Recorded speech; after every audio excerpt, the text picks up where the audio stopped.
How's it going, Rusty? How are you? Good. It's been a long time. It's been a while, yeah. We're here hanging out because there was an offsite, company offsite, so hanging out for Blockstream stuff. First one in 7 years, 6.5 years? Yeah, people were saying 7. I believe that. I think that's true. Yeah. So you've been at Blockstream for a long time now. You started Blockstream when, like 2014, 2015? Been 10 years. So 10 years. That would be 2015. 2015, it's 2025 now. That's 10 years. 10 That's years. how it works. We're good at that. That's how yeah. math works, yeah. May, actually. So a decade and a month. Okay, let's go. And what have you been working on all this time, Rusty? A decade's a long time to work on something. Yeah, I type slow. It takes a while. So you're an engineer, right? Software engineer? Yes, I'm an engineer. I was originally brought on thinking I was going to work on bitcoind, but... Which is the Bitcoin core. Yes, Bitcoin core. As well known as Bitcoin core these days, Bitcoin right? core. Yeah. Yeah. Oh, that's interesting. I didn't know that. Yeah. That was originally, I was like, cool, I was going to hang with the cool kids and hack on Bitcoin at Blockstream. That was part of the fun. But then the Lightning Network paper dropped, and the CTO, Greg Maxwell, said it would be good for the ecosystem if someone were to actually implement it. So I got rug pulled and was not going to get to work on Bitcoin Core with the cool kids and got sent off to develop Lightning. So Lightning D, not Bitcoin D. That's right. But, The project you're working on. Yes. So what is now called Core Lightning. But more importantly, the spec process. Because once I started working on it, several teams emerged, working on different implementations. And of course, the most important thing to me was that we all interoperate. That we all work together. So we all gathered in Milan, and... That was in 2016, right? 2016, yes. So a year into working on Lightning. Yep. Everybody gets together. We had an implementation. That, We being Core Lightning worked. or Lightning D? Well, or? by this stage I was joined by Christian Decker. So there were 2 of us working on Core Lightning. And we had it basically working. Let's go. But we weren't tied to any of those design decisions. We were like, okay, we're going to go into this meeting with all the others and see what everyone's got and try to thrash out the entire Lightning protocol in 2 days. Wow. And yeah, it was a lot of work. It was really intense. But yeah, that was the basis of the first Bolt, basis of Lightning technology. So I was the one who typed up the original notes into the spec documents, with the exception of Bolt 8, I think. Was that the is that the ARC one? No, that's Bolt 6. We don't mention Bolt 6. Okay. But no, Bolt 8 is the transport layer. That's right. Okay. That was Christian and Roast Beef. Very did the heavy cool. lifting on that. But yeah, I was pretty much the one who typed and formatted the rest. And they have evolved since then. So yeah, 10 years later, I'm still doing it. Basically the same story, just refining. Improving it. Figuring out what use cases need specification, right? You're kind of developing something that hasn't existed before. You go through this iterative process where you build it, you find problems, you fix them, you go around again. And the ecosystem grows on top of you, like, wallets. And hopefully, if you're lucky. All these things. Well, in this case, it has. The weird thing about the Lightning Network is its growth. There is growth, but it's linear. Do you actually think it's linear? It's trending upwards. It's good. Yeah. I mean, at some point, network effects will start to hit, right? Like when you say it's been 10 years, Lisa. Yeah, what point is it good? No, seriously, that's not stable, right? I expected it to either, hockey stick up at some point. Like you'd hit an inflection point where you go, whoa, okay, it's used by some weird niches and they kind of grab on and that gets traction, right? And then it spreads. Or, whatever, something else takes over, you plateau, you decline, you never, But you don't usually just keep increasing linearly. That is weird behavior. I mean, do you think it's a lack of information about what's actually going on? Like, I mean, it is a private network. It's hard to get stats. So when you say it's growing linearly, do you mean number of people running nodes? That is true. Like, okay. Yeah, most of the metrics we can measure seem to be growing kind of linearly. Tip of the iceberg? Maybe iceberg tips grow linearly. Maybe. There's like a bulk of it underneath the surface, which is exponential. I think we haven't found it. So I saw this with Linux, right? We went through this hype phase in 99, and then the hype vanished, and nothing happened between, kind of say, 2001 and 2008. 7 years. And we just kept grinding away and improving things. But what did make Linux the success was actually the great financial crisis in 2008. Really interesting. Yeah, so Wait, that's what made Linux a success. But Linux that is was that was the, how that old was at the that turning point. point? Let's see, 91 to Oh, wow. so 17 years in. Okay. So what happened is in 2001 or 2000, so around the dot-com booms, you could use Linux if you didn't have any other systems. Like if it was fresh ground, you could probably use Linux. It Got didn't have it. all the high features that the other Unixes had, but it had enough. And if you didn't need all those, or you weren't wedded with all those, you could probably go in and do if you're doing a startup, you don't have any existing infrastructure, you could Yeah. probably use Linux, right? At least, good enough. You had other problems in your business, you didn't need to worry about those. That changed by 2008. We just kept grinding away, right? Just improving, polishing, making it better. There were a few things, but mainly just almost getting feature parity with the commercial Unixes. So in 2008, what happened is IT budgets get slashed like across Interesting. everywhere. But you still have to do stuff, right? And at this point, the two things have happened. One is Linux is closer to feature parity. So you're like, we could just use Linux. And it's not, and when you try it, it works a lot better than it did when you tried in 2001 or Interesting. 2000. The other thing that happened, of course, is time. If you were a grad student in the dot-com boom, right, Right. in 99, you were now 9 years into your career. Yep. Right? You're kind of at least mid-level, maybe a little bit senior. And you've grown up with Linux. You're comfortable with it. It's not Right. new. It was a generation change. Right? There's a generation change at this point. So there's a willingness to try, and the technology was there this time. And that was really the inflection point. That is the point at which adoption kicked in, and it never looked back. So I apply this analogy across the Lightning Network. See, you just have to keep grinding. It doesn't really matter what's happening. You just have to keep improving it gradually, because something else, and it will not be, you don't pull them into your system. Right. If Lightning's a little bit better, if stuff works well enough, you don't get adoption. You get this slow growth of weirdos. You don't get, and you get, look, don't get me wrong, if you're completely clean field, you can use Lightning today pretty well. But if you're Right. well embedded in the credit card ecosystem and everything else, and you've got all that working, it doesn't offer you that much, to be honest. I mean, saving on fees if you're a merchant seems like a pretty big, like 2 to 3%. Yeah, a little bit. But There's then a lot of extra work. I a think, lot of right extra now. work. It's Yeah. not, you don't just get it, right? You don't just get it. That's true. Right. It Yeah. doesn't just land in front of you. And even if it does, why are you going to switch? You're used to all this, right? So what do you need? You need Customers are you too. need generation change. You need people to be used to Bitcoin being around. And that just takes time. But even then, you need a trigger. Right. Visa network goes down for 3 days. That would be a trigger, Interesting. right? So some kind of thing that makes people go, oh, this thing that I always relied on, I've got to find alternatives, right? Something's got to push people from the existing system. Some kind of Interesting. disaster or Right. even perceived disaster, 'Cause where it's not- they're shaken out of their existing thing and they have to jump to something else. Got If it. you are ready at that point, that's when you get, and then when people are, once they've done the adoption, they're like, I'm saving 2% on fees.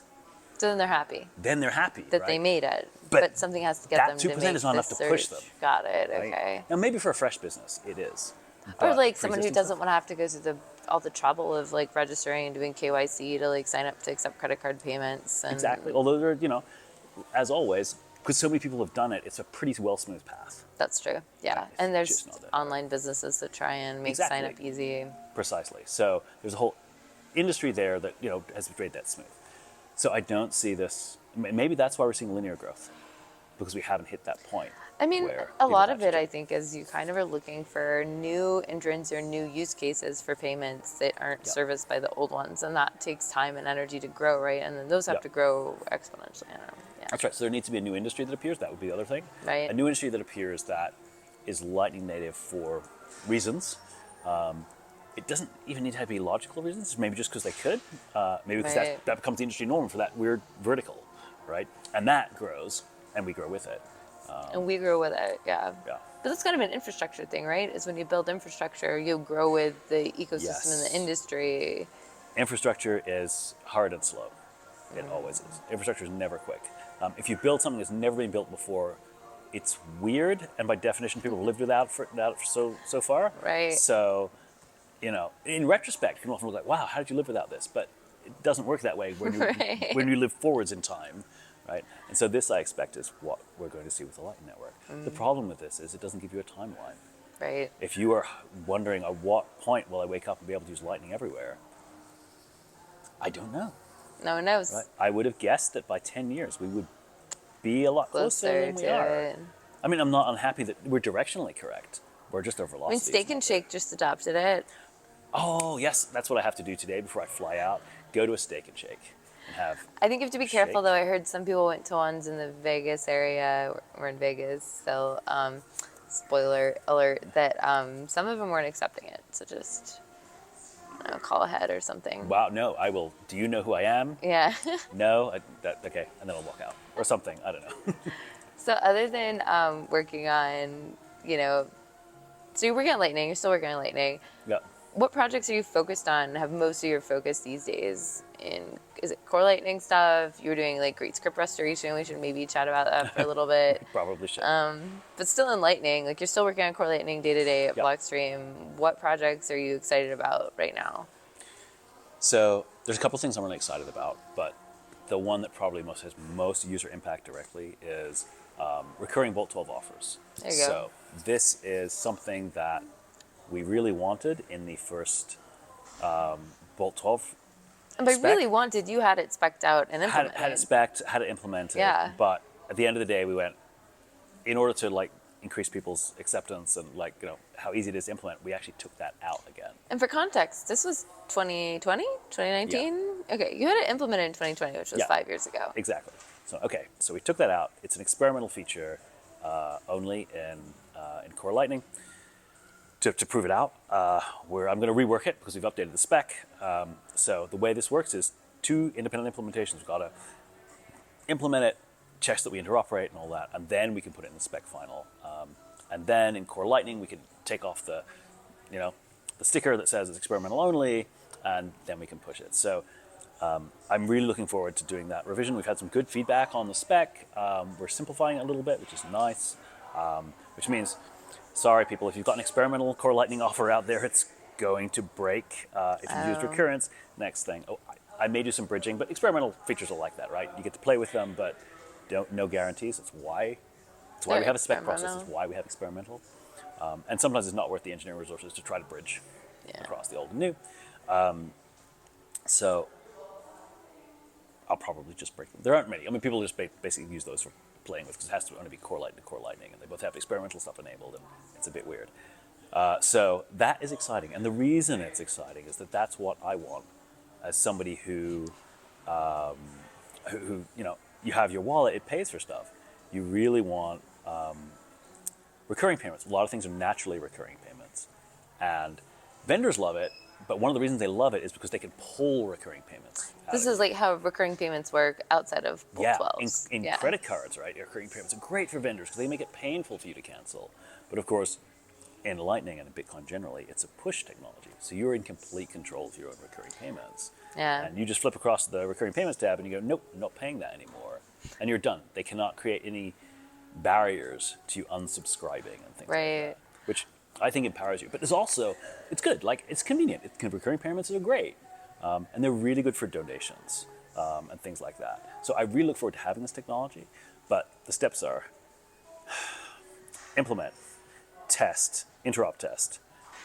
Convince someone else to implement so you can implement. I think Eclair will be up for okay, it. cool. I think Asyncer really want to do this. Or LDK, I feel like the Spiral team's been really great about Bolt 12. Yeah, LDK is, so I can shop around. We can find anyone who implement it.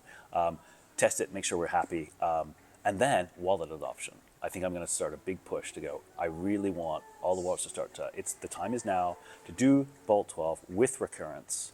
It's a lift for wallet authors, right? It's a big lift for wallet at the moment, you authors. aim the QR code and you pay and you forget about it, right? You're done. Recurrence means they've got to wake up.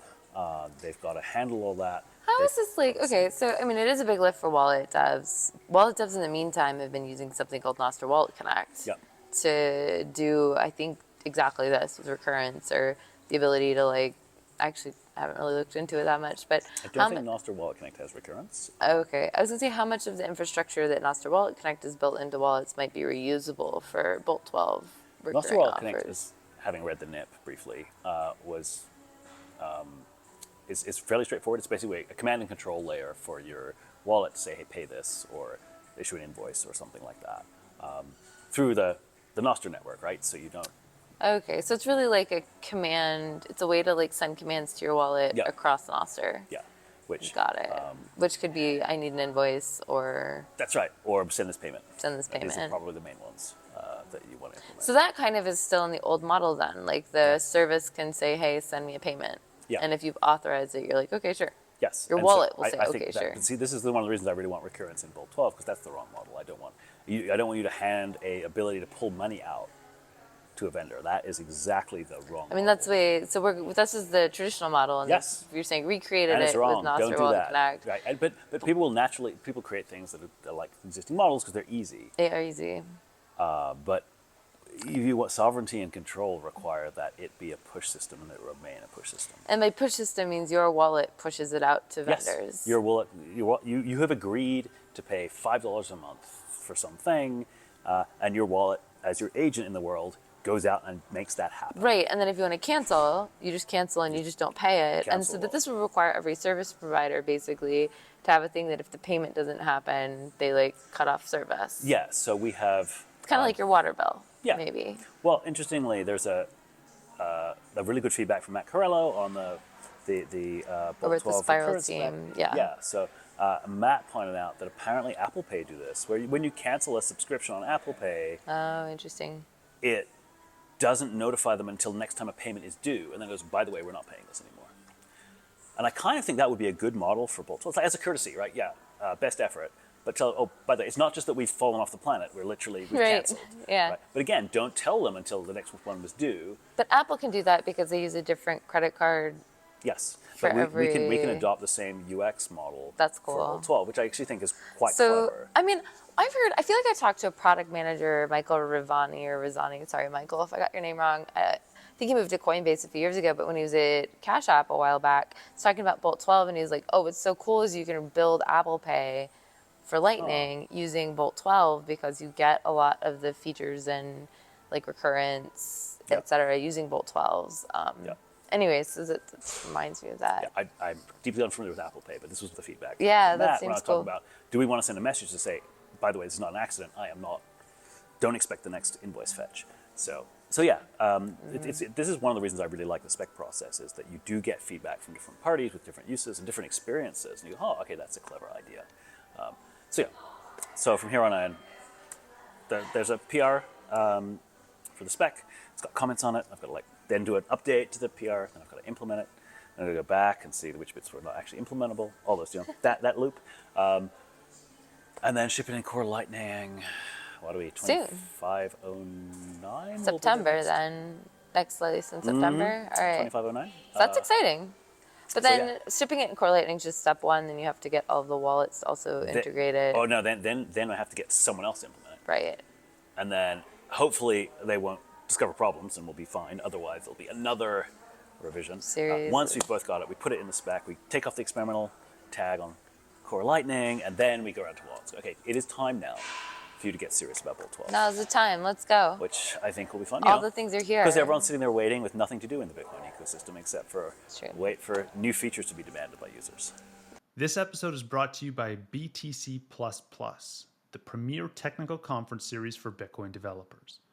BTC++ is not your typical Bitcoin conference. It's a world-class gathering of engineers, hackers, and builders focused on the cutting edge of Bitcoin development. From protocol research to Lightning, smart contracts, covenants, privacy tools, and beyond, BTC++ dives deep into the work that's shaping the future of Bitcoin.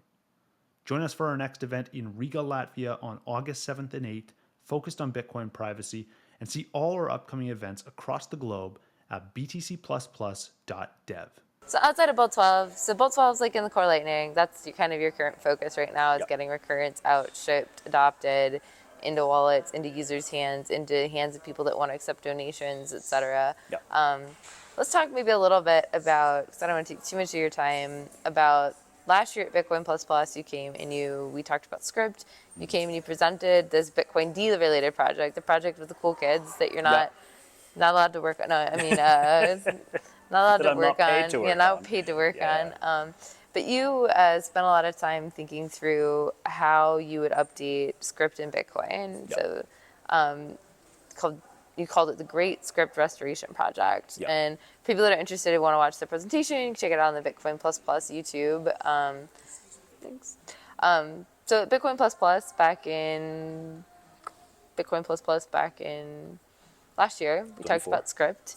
And And awesome. you presented this thing called Great Script Restoration, Yes. which is basically an opportunity for you to go through and figure out, okay, script, if we wanted script to be able to do all these things such as introspection and math on sats, etc., we need to change how script works. Well, Is okay, that- so yeah, how did it come kind about, of. maybe? Okay, this is a good question. I now think about it slightly differently, but at the time I was like, the opcat debate was going on. It's like, here, we can do opcat. And one of the features of opcat was that they limited it to 520 bytes. You couldn't cat two things together and get more than 520 bytes. Okay. And I was like, well, that may be a bit restrictive, right? That's fine now, but cat itself makes script more interesting. That makes scripts, we could do bigger scripts. 520 bytes may actually start feel a bit tight.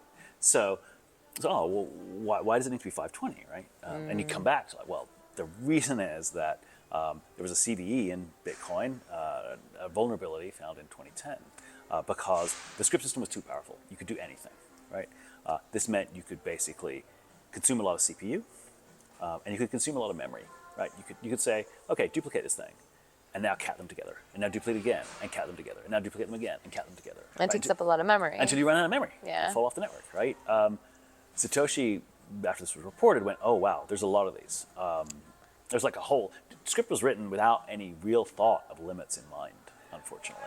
And so he went, wow, we've just got to, and just amputate the script. Got rid of a whole pile of things and went, okay, you can no longer have more than 20,000 check sigs in a block, and you can only have things on the stack that are 520 bytes. We never quite knew 520, why that's the number. 512, but 520 perhaps. I put these restrictions in and tore out a whole heap of opcodes. They no longer work. Cat was one of them.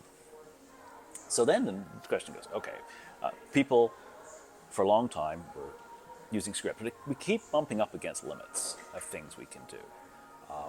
And to some extent, you can add new opcode to do the specific thing you want. But in many cases, you're like, if we had the original script back, we would just be able to do this. It wouldn't be a discussion. You could just go and do it with you wouldn't have to ask for permission or try and lobby people in order to approve XYZ things. Right. So you can do the thing. You can do what you want, basically. Freedom script, really. Do what you want with your own UTXOs, which is the kind of point of programmable money. You could set the conditions under which it can be spent, and that's up to you. So it's like, okay, so what would that take to reverse? And this was the Great Script Restoration. If you want to loosen those limits again, if you want to get those opcodes back, multiply, for example, larger numbers than 2 billion. What do we need to do? So I went through this, and it turns out the problems, you start to run these problems that Satoshi had again. And the question is there a space between can't do it at all and YOLO, you can do anything you want, that is completely safe? So you can say, there are no issues, you can't make something that takes too long or uses up too much memory, but is still useful. That was my question. Can you come up with a limit? You go, actually, there's a lot of, almost everything you want to do is inside this bounds, right? That was the basis of a Great Script Restoration. But when you think about it, I was thinking about it kind of backwards. If we want to do Great Script Restoration, we need to have some kind of budgeting system of how much things cost. A fairly simple one, and we have one of those already, right? We have one for modern check sigs. SIGOPS. You get one, SIGOPS limit, SIGOPS, right? So I call mine VAROPS for variable length okay. operations. SIGOPS cool. and VAROPS, right? And you get one SIGOP for every 50 bytes, where you get 1 plus 1 SIGOP for every 50 bytes of script. So you get more script, you can do more signature operations. Very nice system, very simple. I'm like, cool, let's do the same thing. The bigger your transaction is, the more budget you're allowed to use. Oh, that's cool, okay. So really easy. But I realize now it was kind of backwards. That was a solution to the whole how do we re-enable script. But once you have that, that's actually the key piece. Because you start thinking about the other thing that we want to do with Bitcoin, which is introspection. Right. This idea that there are powerful ways that you want to be able to say, you can spend this output, but you must meet these conditions. Right. Right? The classic use for this is vaults, where you can say, okay, you must have a 2-week delay during which the funds can be clawed back somewhere else if you're not actually sending it You to must send specific nifty place. 100 sats in order to transact. No, I'm That's, sorry. Oh, yeah, that's that okay, opcode. yeah. You can build these kind of constructions, but you need to be able to look inside the spending transaction and test things about it. We call that introspection. Introspection, the ability Yeah. to look inside. Now, it turns out, with the original script, there were ways of doing this, but they're grossly ugly. We would like a clean way to say, hey, give me the output script of output number 1, and then I can do script things with it and look at it and go, okay, I like it or I don't like it. We call this optx. You give it a thing That's and an you say, opcode. grab this. So that would be a new opcode, right? That lets you look inside the transaction and get stuff. Of course, as soon as you do that, you go, oh, but they could be bigger than 520 bytes. Oh, I see. So when you want to look at data in the next transaction, When you if you have look a at data, 520 byte limit, it Very doesn't work. quickly hit the limit, so you can't Got do it. that. You can't really have... So it makes direct introspection really difficult. That's right. So people propose indirect introspection, like you can't get the thing, but you get the hash of the thing. Right. And that's only 32 bytes, so that fits in the And stack. that's limited because that's always the same size. That's a always hash the same size. is always the That's same size no kind matter of how safe. much data you're looking at. But now you have 2 problems. One is, if you actually want the data, you have to supply the data on the stack, Right. then check the hash, and then check the hash that the data is the same, so that And is you- indeed, well, it's indirect. And that's how opcat works, basically. Yeah, you still at a high don't, level. still can't do anything bigger than 520 bytes with that. And if it is big, the cost of hashing it could get you back into the Satoshi problem of like, uh-oh, we're taking too much time. Oh, interesting. But if you have your VAROPS budget, you can... You don't have all to the worry problems go about away. it. You don't even worry. We've All already the problems go We've away. solved those problems And the generically. problems are how much data are you putting on the stack is no Yeah, relevant problem. How that's much right. hashing do you have to do? How no much longer work do you have to problem. do? Once you've solved that cleanly once, you go, well, yeah, sure, optx is easy. You just got to figure out what different bits mean for what parts of the transaction and what things you might want to ask and all those things. So this is a generic solution. You go, once you have a budget for things, you can evaluate future opcodes. Go, okay, well, how much should it cost? And then you might argue, actually, this is a bit more optimal now. We could maybe use a little less budget. But it turns out from our testing that the budget limits are so high. By testing, you mean you take opcodes Mm-hmm. and you give them data and you count how many operations it takes on the CPU.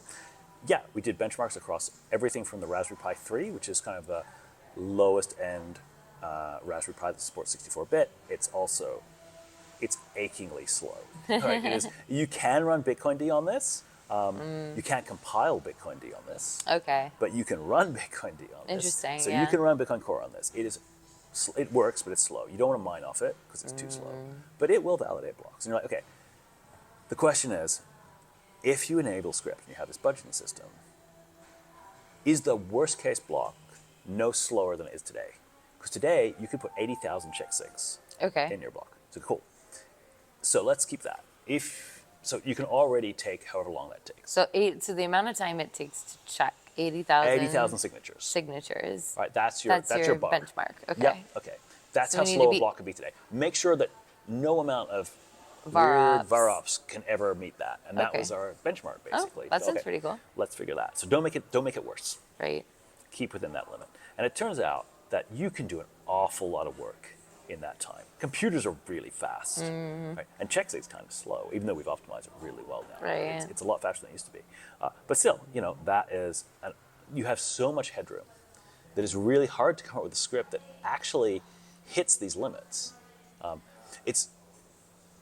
You can never say impossible, but even if you're doing wild things, with multiplies of really large numbers and modulos and things, because you're actually doing cryptographic operations on the stack in Bitcoin script, you still can't hit these limits. Right, It yeah. is ridiculously high.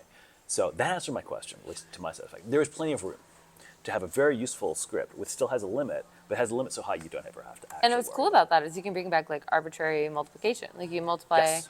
any two numbers together, you can add, subtract, doesn't matter how much space it takes on the stack. Yep, Like exactly. and- you will okay. pay for it, and you usually don't have to worry about it. I actually have an evaluator that says if you give it a script, it tells you how big your input has to be before you'd run out of budget.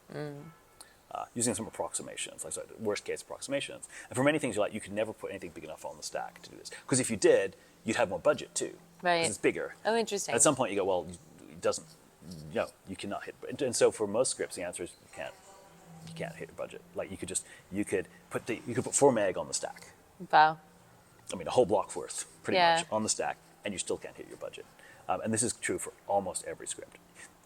Some cases, like for example, say take 2 things on the stack and multiply them together, that you can do, because you can choose really, really big numbers and use your budget up. Oh, okay, and your budget would get consumed by multiplying them. But if you want to multiply by any single number in your script, you can't do it. Oh, that's cool. It's only if you literally take 2 things off the stack and multiply. I don't know why you do that, but that you can. I see, okay. But yeah, you can multiply a 4 megabyte number by. And if you hit the limit, it's just invalid. It throws it away. It's invalid. You can't do it, right? And so for almost every script, you can prove that it can never be invalid for any input That's cool. that fits in a block. So that's just easy. That's the easy case. In other cases, you may have to do an analysis and go, okay, what am I doing? Under what circumstances could this reach a limit? But yeah, in our early work, it became pretty clear that there's so much budget to go around that you're having to think really hard to find some use for it. Like, how could we make something slow enough? And that's really gratifying. It says that there is a possible solution here. That's really exciting. So how do we get this? I mean, this sounds like a nice upgrade to existing script. Yeah, it gives us everything we want. And what is interesting for me is that once we have full introspection, you can do everything. You do whatever you want with your own UTXOs, of course, and in a way that's safe for the network. Everyone's happy to evaluate it. It doesn't take any more time than we're spending today anyway, in the worst case. Then everything from there is an optimization. You might go, okay, you could do this thing, but it's really ugly. Yeah. Okay, if we only had this one new opcode, that would make it more efficient. And the debate for that is fairly numerical and simple. You'd be able to look on chain and go, well, how much space would this save us if everyone was using this opcode? Okay, and even if you would never do this weird thing, you don't care because you still get the benefits of the space saving. Right. And you can look at, okay, it's pretty trivial to implement. We know what the budget is already. Maybe it gets a discount because if you implement it, hard code it, maybe it's a bit more efficient. You can have those arguments, but they're very numerical kind of arguments. Right, which are more easy to have. They're easier to have. Don't worry, there's still plenty of stuff for us to disagree on. We can still flame war each other, but it's not a, will adding this capability to Bitcoin be destructive in some way? No, you could already do it. You're just optimizing it. The one argument you can still have is like, okay, there's a lot of usage at the moment, but is this transient? Is this a trend? Is this a fad? Because if we implement some optimization and it turns out useful for this year, but next year people are doing something else, it's not useful. But this is also the way that I evaluate all the existing proposals to do specific things in script. I look at them as optimizations on the general case. Got it. Right, so I look at them backwards. Which gives me a very different perspective from the way other people look at it. Because they go, what's the smallest thing I can do that does what I want? And I went, no. I want all the power.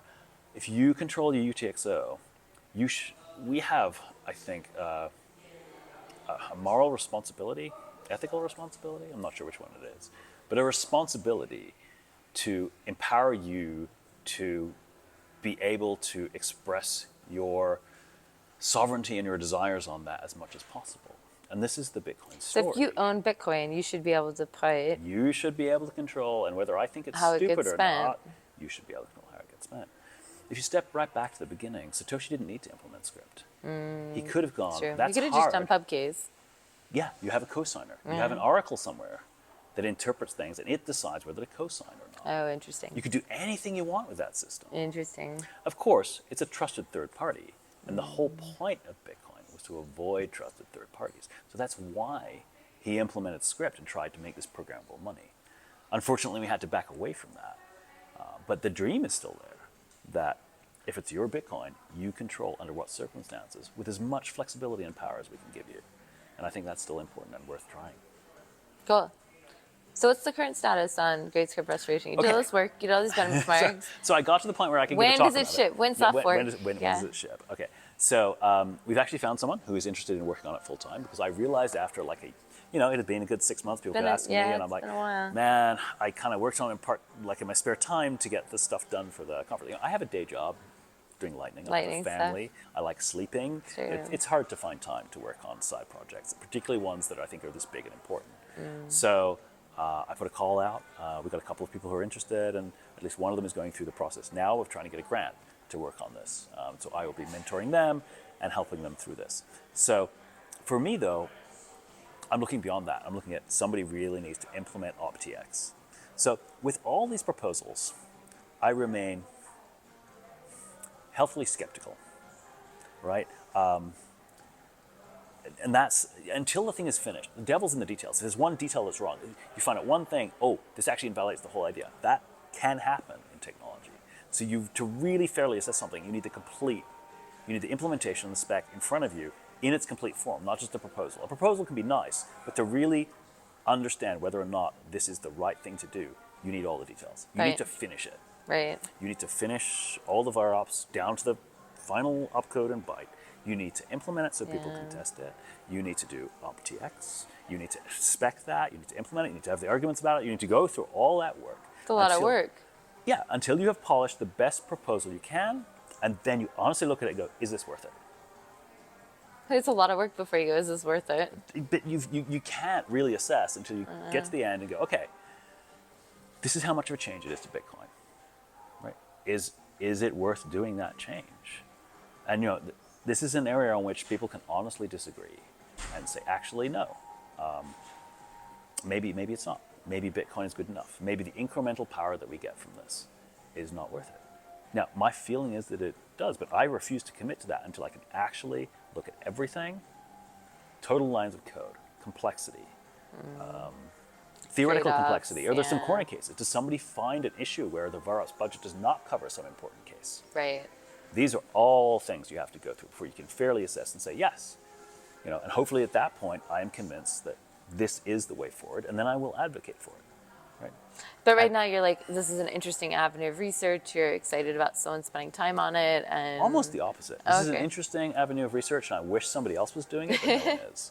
I feel like, why isn't somebody else out there doing it? And that's often the way. Like if you get excited about something, then just kind of like, you touched it last. And so that's why you've been working on it. So and you're now going to do it. Passing it off to a new researcher. And so I literally had to pass it off. But I've been gratified by how many people are genuinely interested.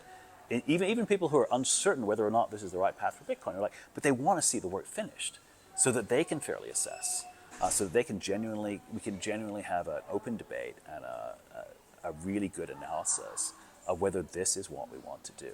And I think that's really healthy.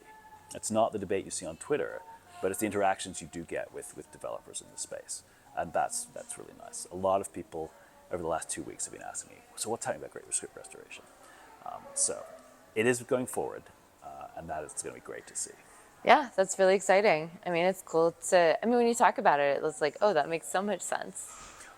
I think it makes sense, right? But, I'm just this guy. So I don't know. I could be wrong. With some ideas, yeah. So what else? Where can people find you on the internet, Rusty, or find out more about any of your projects? Oh, well, I'm on Nostr. On Nostr, okay. I'm, for the last 2 weeks, I've kind of been ignoring Twitter. It's been annoying me. I kind of did a bit of a digital detox for this trip, and so now I'm actually seriously considering just not being on posting Twitter on Twitter. anymore. Well, I'll still like stuff, and I'll retweet all of your stuff. Obviously, promotion is important. But all my content, perhaps, I'll just start posting on Nostr. So, unfortunately, there's no good way for me to I had not memorized my NPub, so I can't just blut it out for you. Oh, I see. But, yeah, right. Find me. I'm there. Rusty Russell on Twitter. On Nostr. On Nostr, and there'll be increasingly references from my Twitter across to my Nostr too. Cool. Stuff. So Leaving some waypoints. That's where I plan to do that. I do have a blog that I haven't updated in ages, but I should start doing that too. And then there'll be a reference to the person doing the work on Great Script Restoration, hopefully, and I'll be continually referring to that stuff as it goes through. So very exciting. Hopefully we get to the point where people can play with it, which would be amazing. And I guess the final point there is one of my arguments for Great Script Restoration is, of course, Blockstream is also about to launch simplicity on Liquid Mainnet. Yeah, that's true. This is a completely different approach to how we do scripting. But similar, I had a great talk with Russell O'Connor this morning, and I think there are some, how you said, this seems like the right approach, right?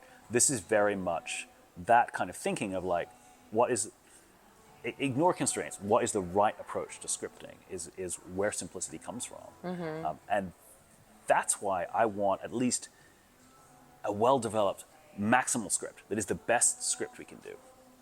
Because if we're going to have the debate, should we adopt simplicity, then I don't want to compare it against hobbled script and go, oh, we need simplicity because we need to be able to do this. I want full script. And then we can fairly compare the two, right? We can Makes have a sense. fair fight. Yeah. And you can look at simplicity and go, there's full script, so we can do it. What's neater? What's better? What's more provable? Is it worth the fairly significant change for simplicity because we get these benefits. Right. We get these features that are hard to reproduce in script. And I really look forward to having that debate once we've got something tangible on both sides. Once we've got simplicity deployed on Liquid and real money using it and things like that, real use cases, I think that's going to be fascinating. I think that's going to be just intellectually incredibly stimulating to have this real life fight between, this is what it's like in script and this is what it's like in simplicity. Which one's better? And that kind of practical stuff, Russell O'Connor's very theoretical, and I'm much more I'm more an engineer. And for me, I like to be able to touch it and play with it to really get a good grasp. So the end result of this, hilariously, could be that I get script as good as it can be, and then I go, I prefer simplicity. It's possible. I'm definitely not committing to that one, but that's an intellectually possible happen, outcome, right? yeah. That I could go, look at all this stuff we have to do with script, or we could just start fresh and do simplicity. But the thing I admire about simplicity is the intellectual honesty. That you said the script thing is a long hill to climb to kind of go all the way to the end before you can assess it. Yeah. That's nothing compared to simplicity. That is an intellectual magnum opus. Yeah. And hugely impressive work to get that all the way from conception to deployment. It's getting deployed. It's going out. Yes. Should be out in a few weeks. It's going to be amazing. Yeah. So I feel like a huge excitement over seeing that happen. And the same way, I think this is just such a rich area for people to explore, and I'm looking forward to that. Likewise. Cool. Well, thank you for your time, Rusty. Hopefully see you at a Bitcoin event later this year, maybe in Taipei. Oh, yes, maybe in Taipei. Taipei in December. Yeah. Sovereignty. We're talking about sovereignty. So that's going to be really interesting. And it's kind of really time zone compatible for me. Exactly, so yeah. I cannot rule it out. Great. Okay, cool. All right. Well, talk to you later. Bye, guys. Thank you.